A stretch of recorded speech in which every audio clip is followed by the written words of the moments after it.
ആശീർവാദം പിടിച്ച ഈ പുതിയ വർഷം 24 പൂർത്തിയാക്കി 25 പുലർന്നെ പാതിരാവിൽ തുടങ്ങി 2 മാസം കഷ്ടിച്ച് പൂർത്തിയാകുമ്പോൾ കണ്ട അരുംകൊലകൾ മലവെള്ളം പോലെ കുത്തിപ്പാഞ്ഞ മനുഷ്യരക്തത്തിന്റെ കണക്കെടുത്താൽ തലച്ചോറ് പെരുക്കുന്ന പെരുക്കപ്പെട്ടുകയാണ്. മക്കളെന്ന പേരിൽ പെറ്റവയറിന്റെ കൊലവള്ളി ഇറക്കുന്ന അസുരവിത്തുകൾ, പിഞ്ചുകുഞ്ഞിനെ താഴത്തിലെറിയുന്ന രക്തബന്ധുക്കൾ, കൂട്ടുകാരന്റെ മുഖം കക്കൂസിൽ മുക്കി കൊലക്ക് കൊടുക്കുന്ന സഹപാഠികൾ, പുക്കളിൽ കോമ്പസിട്ട് കുത്തിക്കറക്കുന്ന കോളേജ് വിദ്യാർത്ഥികൾ കണ്ടു മടുത്തു. ഇനി വയ്യ.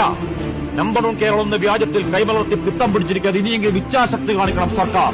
ആ സർക്കാരും സംഘടനകളും ക്ഷേത്ര മഹല്ല് പള്ളി കമ്മിറ്റികളും മനുഷ്യത്വം ചോരാത്ത മനുഷ്യരും ചേർന്ന് ഈ മുടിഞ്ഞ കാലത്തോട് അവസാനത്തെ യുദ്ധം പ്രഖ്യാപിക്കുന്നില്ലെങ്കിൽ കാത്തിരിക്കണം. കേരളം സൈക്കോകൾ മരണം നൃത്തമാടുന്ന നാശകാലം ചാവുദിനങ്ങൾ.